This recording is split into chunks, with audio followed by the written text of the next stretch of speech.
मत्ती 5 बाब 38 आयत से 42 आयत तक। सफ़ा नंबर 8।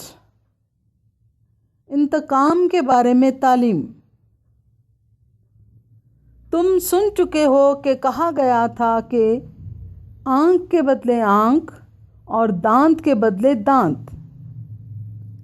लेकिन मैं तुमसे ये कहता हूँ कि शरीर का मुकाबला न करना, बल्कि जो कोई तेरे दाहिने गाल पर तमाचा मारे दूसरा भी उसकी तरफ फेर दे।